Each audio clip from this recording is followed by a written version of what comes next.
کوئی ساتھ چلے نہ چلے پر شہر رسول تو جانا ہے نا۔ آپ فرماتی ہیں میں نے عثمان بن طلحہ سے نیک بندہ کوئی نہیں دیکھا، میرے اونٹ کی لگام تھام لی۔ جب مجھے اونٹ پہ بٹھاتے تھے نا، اونٹ بٹھا کے چلے جاتے تھے، میں بیٹھ جاتی تھی تو آ کے لگام تھامتے تھے۔ جب کہیں مجھے اتارتے تھے تو اونٹ بٹھا کے چلے جاتے تھے، میں اتر جاتی تھی تو اونٹ کو باندھتے تھے۔ سونا ہوتا تھا تو اونٹ بٹھا دیتے، میں اتر جاتی، وہ دور جا کے لیٹ جاتے۔ فرماتی تھی پھر میرے لیے میرے رب نے اسباب پیدا کیے اور میں مدینہ پہنچی، میں شوہر سے ملی، اور لوگوں میرے نصیب دیکھو، میں رہنے کہاں لگی؟ حضور کے مدینے میں، شہر رسول میں، شہر رہ پائے نظر ہوش میں آ، یہ کوہ نبی ہے، میں حضور کے حرم کی زمین اور قدم رکھ کے چلنا۔ ارے سر کا موقع ہے او جانے والے، مدینے کے خطے خدا تجھ کو رکھے، غریبوں فقیروں کے ٹھہرانے والے۔ کہتی ہیں میں وہاں بسنے لگی۔ آپ فرماتی ہیں مسلمانوں، شاید مجھ سے زیادہ تکلیف کسی نے نہ سہی ہو، پر دیکھو 1 سال پورا میں تکلیف میں رہی، اور جب میرا صبر سال کو پہنچا، صبر کی عمر 1 سال ہوئی، تو پھر رب نے بندوبست کیا۔ پھر میرے گھر والے بھی نرم ہو گئے، سسرال والے بھی نرم ہو گئے، رب نے میرے آنے جانے کے لیے ایک بندے کا بندوبست بھی فرما دیا۔ پھر میرا شوہر تک بھی میں پہنچ گئی، مجھے مدینہ الرسول بھی نصیب ہوا۔ 1 سال میں نے صبر کیا تھا، رب نے مجھے مستقل مدینے کا ٹھکانہ عطا فرما دیا۔ لیکن جو بندہ صبر ہی نہ کر پائے، جو صبر ہی نہ، جو کہ جی بڑی دور سے آیا ہوں، بڑی دیر ہو گئی، بڑا ٹائم ہو گیا، کب جا کے مسئلہ حل ہوگا؟ وہ جو آپ نے بتایا تھا وہ تعویذ کب اثر کرے گا؟ وہ دعا کب قبول ہوگی؟ وہ فلانا معاملہ کب؟ بھئی یہ ڈیٹ تو آپ کو رب رسول ہی دے سکتے ہیں، بندہ تو کوئی اطلاع ہی دے گا، پیغام ہی دے گا، دعا ہی کرے گا۔ اگر زندگی میں حوصلہ ہی نہیں ہوگا، اگر آپ کو یہ قرار ہی نہیں آئے گا، ٹھہرنا ہی نہیں آئے گا کسی میدان میں۔ دیکھیں کچھ ایسی اذیتیں ہوتی ہیں جو اذیت ناک ہوتی ہیں، لیکن اگر غلامی میں آ جائے نا آپ تو وہ اذیت ناک نہیں ہوتی، اس چبن میں مزہ آنے لگتا ہے۔ کئی درد بھی مزیدار ہوتے ہیں، کئی درد بھی، کبھی زخم ٹھیک ہونے پہ آ جائے نا تو اسے چھیڑو تو مزہ آتا ہے، اس لیے کہ کچھ درد بھی مزیدار ہوتے ہیں۔ آتش سے کسی نے کہا تو روتا بڑا ہے، اس نے کہا محبوب کی یاد میں تڑپتا ہوں، ابھی تو ایک دل ہے، میرے تو خواہش تھی کبھی 2 ہوتے نا تو صحیح کر کے تڑپتا۔ رب نے دل ایک بنایا، کہتا وہ مزہ دیا ہے تڑپنے کہ میری آرزو ہے یا رب میرے دونوں پہلوؤں میں دل بے قرار ہوتا۔ درد میں بھی مزہ ہے، پر شرط یہ ہے کہ لوگ درد میں بھی جینا سیکھیں۔ ہم نہ آرام میں جینا چاہتے ہیں، پنکھے کے نیچے جینا چاہتے ہیں۔ کاش کہ ہمیں صحرا میں بھی نیند کا مزہ لینے کا طریقہ آئے، پھر زندگی کے سارے راستے آسان ہیں، پھر اقرا بھی مشکل نہیں۔ لیکن چونکہ حوصلہ نہیں، صبر نہیں، وہ والا قرار نہیں جو ایک مسلمان سے رب رسول کا مطالبہ ہے۔ حدیبیہ کے موقع پہ نا نبی پاک صلی اللہ علیہ وسلم نے جو شرطیں کافروں کے ساتھ طے کی تھی نا، حضور نے نور بصیرت سے کی تھی نا، تو انہی شرطوں نے پھر فتح کے باب کھول دی۔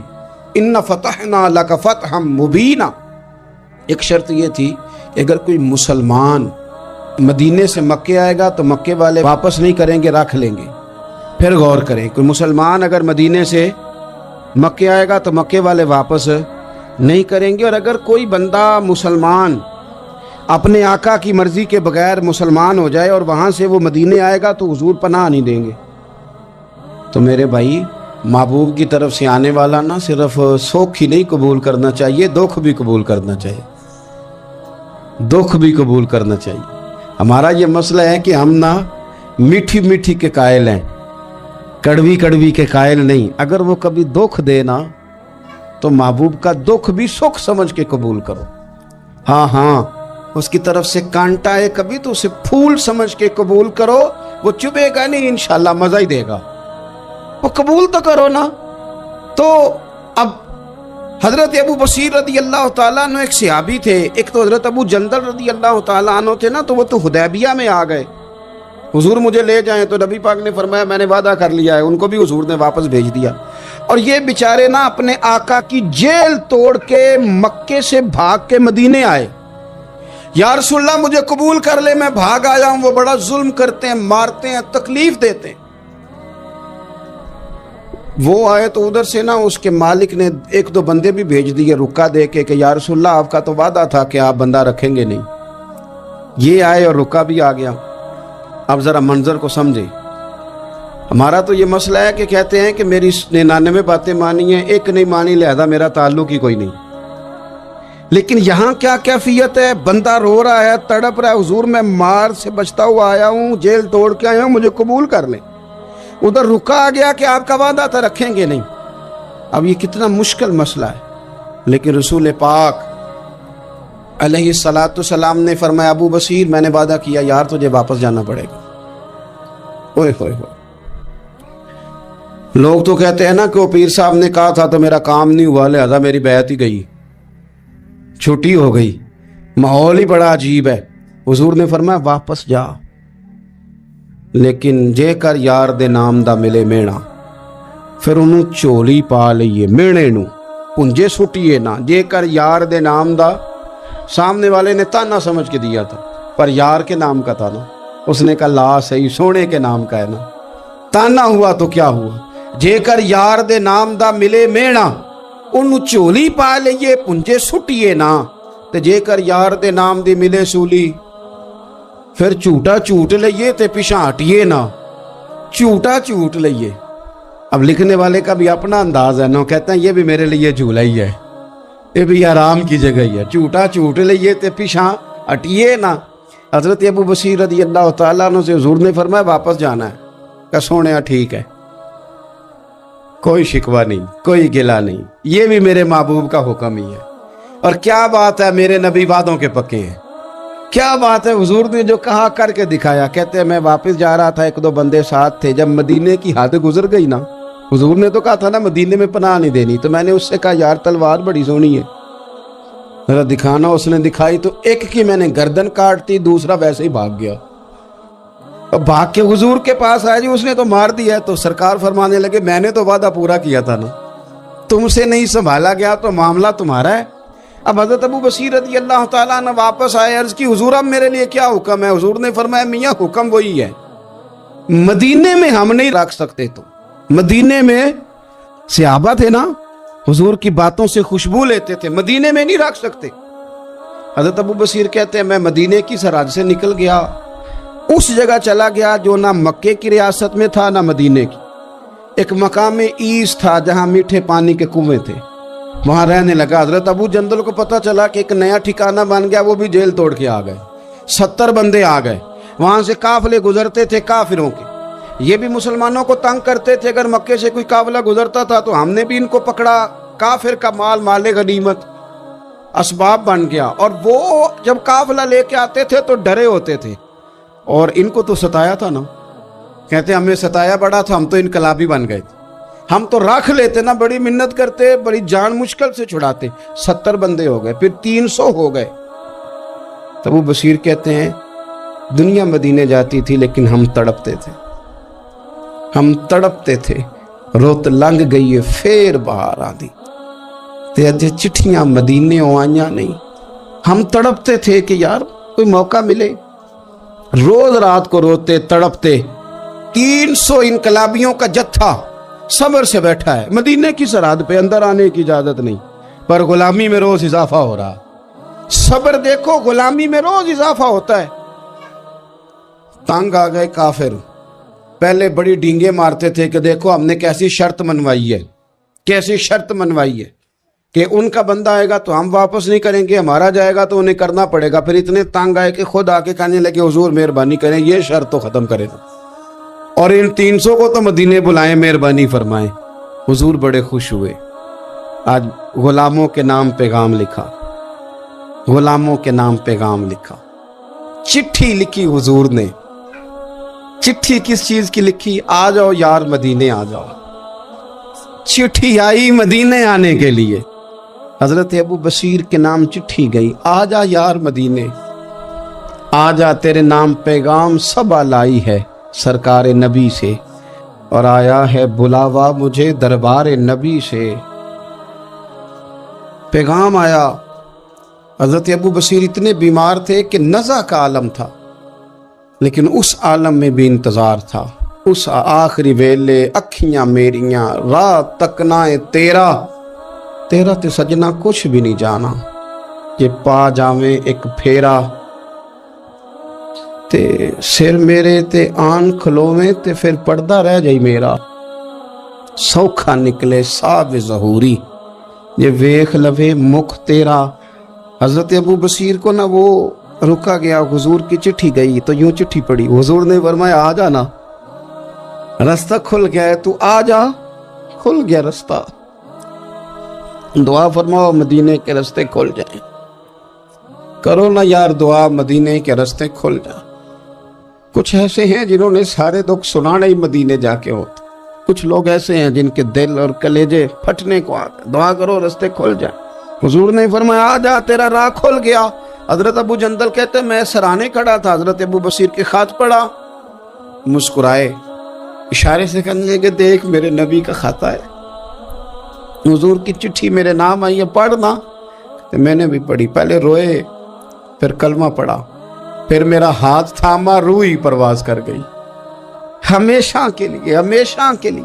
وہ ظاہری جسم کے ساتھ تو مدینے نہ پہنچے، پر قبر میں گئے تو مدینے والے کی زیارت نصیب ہو گئی، قبر میں حضور کی زیارت نصیب ہو گئی قبر میں۔ حضرت ابو جندل کہتا ہے میں نے جنازہ پڑھا اور اسی مقام پہ جہاں انہوں نے انتظار کیا تھا نا، وہ مقام میں انتظار ان کا مزار بنا، مزار کے ساتھ مسجد بنی، مسجد کا نام مسجد ابو بصیر رکھا گیا۔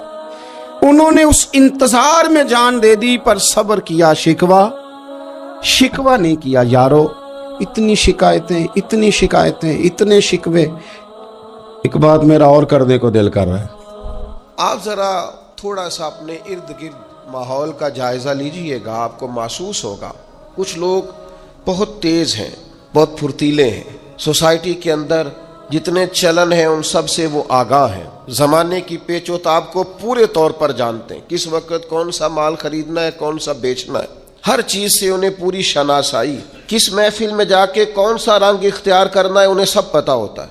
یہاں اگر میں چلوں گا اور میں چڑھائی کر دوں گا تو سامنے والا لچک دکھا دے گا، انہیں خبر ہوتی ہے۔ لیکن ایسے لوگ زندگی کی دوڑ میں اکثر آپ کو پیچھے رہتے ہوئے دکھائی دیں گے، بہت تیز ہیں، بہت سمارٹ ہیں، سب جانتے ہیں، دین کا بھی پتہ ہے، دنیا کا بھی پتہ ہے، سیاست کا بھی پتہ ہے، مختلف تہذیبوں سے بھی آگاہ ہیں، لیکن پیچھے رہ گئے۔ کچھ لوگ آپ کو ایسے ملیں گے بظاہر بھولے بھالے ہیں، سیدھے سادے ہیں، پر مٹی میں ہاتھ رکھتے ہیں اللہ سونا بنا دیتا ہے۔ وہ جو لوگوں کے پاس بہت ساری دنیاوی معاملات ہیں وہ بظاہر ان کے پاس موجود نہیں ہیں، ان کو بہت سارے لوگ کہتے ہیں یار یہ کبھی مجھے یہ والا ہنر آتا ہوتا، یا جس طرح اس شخص کے پاس سرمایہ ہے میرے پاس ہوتا تو میں 10 کے 20 اور 20 کے 40 منٹوں میں کر کے دکھاتا۔ یاد رکھنا کئی دفعہ انسان پر ایسا وقت آتا ہے کہ اس کے لیے ایک رکاوٹ بھی رستے میں باقی نہیں رہتی، وہ جدھر جاتا ہے دروازے کھلتے جاتے ہیں، جن رستوں پر وہ سفر کرتا ہے وہ رستے اس کے لیے آسان ہوتے جاتے ہیں۔ بڑی لمبی چوڑی دشوار گزار گھاٹیاں ہوتی ہیں، لیکن یہ قدم رکھتا ہے تو رستے سمٹتے چلے جاتے ہیں، خود اسے احساس ہوتا ہے کہ یار میں پلٹ کر دیکھتا ہوں تو میں تو وہ کر ہی نہیں سکتا تھا جو مجھ سے ہو گیا، یہ میرے لیے ممکن، یہ میں نے کر لیا، یہ مجھ سے ہو گیا، دروازے کھل جاتے ہیں۔ اللہ کا قرآن کہتا ہے کچھ لوگ ایسے ہیں جن کے لیے اللہ زمین و آسمان کی برکتوں کے دروازے کھول دیتا ہے، زمین بھی دروازے کھولتی ہے اور آسمان بھی، تو شرطیں کتنی ہیں؟ اب تو ہر آدمی چاہتا ہے میرے لیے زمین و آسمان کے دروازے کھل جائیں، شرطیں کتنی؟ صرف 2۔ کیا عمل کرنا ہے؟ صرف 2 کام، صرف 2 شرائط۔ یہ قرآن مجید ہے، سورہ آراف ہے، فرمایا اگر یہ بستیوں والے ایمان لے آتے اور تقوی اختیار کرتے، ایمان لاتے اور متقی ہو جاتے، اللہ سے ڈر کے وقت گزارتے، تو کیا مالک تو صرف انہیں آخرت میں ہی اجر دے گا؟ صرف صبح قیامت ہی ایمان اور تقوی پر جزا مرتب ہوگی؟ تو فرمایا اگر بستیوں والے ایمان لاتے اور تقوی اختیار کرتے لَفَتَحْنَا عَلَيْهِمْ بَرَكَاتٍ مِّنَ السَّمَاءِ وَالْأَرْضِ، ہم ان پر زمین و آسمان کی برکتوں کے دروازے کھول دیتے۔ اگر یہ ایمان لے آتے لفتحنا علیہم برکات من السماء والارض، تو دروازے کھول دیتے زمین و آسمان کی برکتوں کے، ہم ان پر دروازے کھول دیتے۔ شرط صرف دو، ایمان لائیں اور تقوی اختیار کریں، جو بھی کام کریں اللہ سے ڈر کے کریں۔ آخر دعوایا ان الحمدللہ رب العالمین۔ چشم کروں اے میرے آقا، کرنا حق تو میرا بھی ہے، رحمت کا تقاضا کرنا، مجھ پہ بھی چشم کرم۔ تو کسی کو بھی اٹھاتا نہیں اپنے در سے،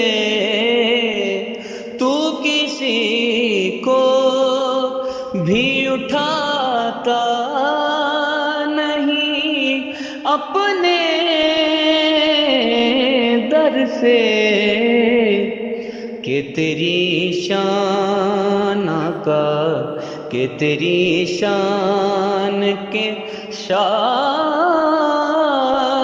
نہیں ایسا کرنا، مجھ پہ بھی چشم کرم۔ یہ تیرا کام ہے اے آمنہ کے در یتیم، یہ تیرا کام ہے اے آمنہ کے در یتیم، ساری امت کی شفاعت تن تنہا کرنا، ساری امت کی شفاعت تن تنہا کرنا، مجھ پہ بھی